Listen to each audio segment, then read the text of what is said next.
journal de ce lundi 10 décembre 2018, voici les titres. Le cargo Carmen est reparti avec ses punaises diaboliques. Il fait actuellement route vers l'Australie. Vendredi dernier, le gouvernement lui avait interdit l'accès au port de Nouméa. Après avoir été refoulé de la Nouvelle-Zélande, le cargo Carmen se dirige désormais vers l'Australie. Vendredi dernier, le gouvernement local avait décidé de ne pas autoriser le navire à accoster en Nouvelle-Calédonie. En cause, la présence à bord de punaises diaboliques, un insecte qui ferait peser une menace grave sur l'agriculture calédonienne. Le point avec Cheima Riahi et Michel Bouillet. Refoulé des côtes calédoniennes, le cargo Carmen, battant pavillon suédois, n'a pas eu d'autre choix que de faire demi-tour. Il se dirige actuellement vers l'Australie. À son bord, des véhicules neufs et des punaises diaboliques. Le bateau est infesté par cet insecte clandestin originaire d'Asie du Sud-Est. L'alerte est donnée le 29 novembre dernier par la compagnie maritime qui gère le navire.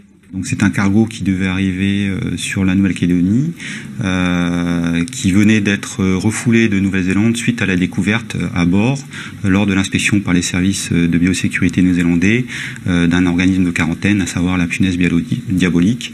Donc une punaise qui pose problème à l'agriculture et donc qui n'était pas autorisée chez eux, bien entendu. Car cette bestiole invasive ravage les cultures en nécrosant les fruits. Le risque zéro en biosécurité n'existe pas, raison pour laquelle le gouvernement a décidé de ne pas autoriser le cargo à accoster en Nouvelle-Calédonie. Elle a un impact assez important sur l'agriculture, avec des pertes qui peuvent osciller entre 25% et atteindre dans certains cas 70%. Le problème, c'est que cette punaise possède 300 plantes hôtes, donc 300 plantes différentes sur lesquelles elle peut vivre et se nourrir, et elle a un impact assez important sur l'agriculture, notamment par les piqûres qu'elle peut avoir sur les fruits et les légumes. Et quand je dis légumes, c'est aussi légumes fruits, les solanacées, donc tout ce qui est tomates, poivrons et autres.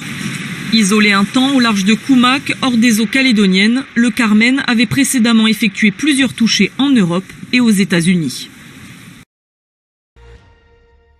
Merci de nous rejoindre. Nous vous en parlions en début de semaine. Le cargo Carmen avait été interdit d'accoster en Nouvelle-Calédonie car infesté de punaises diaboliques. Cet insecte clandestin originaire d'Asie du Sud-Est avait fait l'objet d'une étude en décembre dernier par les chercheurs de l'IAC, Institut agronomique néo-calédonien situé à Pocreux.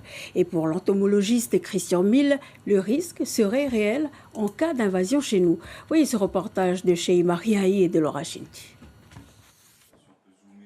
Avec un corps en forme de bouclier mesurant de 12 à 17 mm à l'état adulte, la punaise diabolique est un redoutable prédateur pour nos cultures. À Pocreux, dans le laboratoire de l'IAC, 3 spécimens ont été étudiés par Christian Mille et son équipe l'an dernier. Mais vous ne les verrez pas car ils ont été envoyés à un spécialiste aux États-Unis pour confirmation d'identification. Pour cet entomologiste, la Calédonie court un risque réel en cas d'invasion. La Nouvelle-Calédonie n'est pas dans la zone, on va dire, de préférence de cette bête, puisqu'on va la retrouver entre les 30 et 50e parallèles à peu près.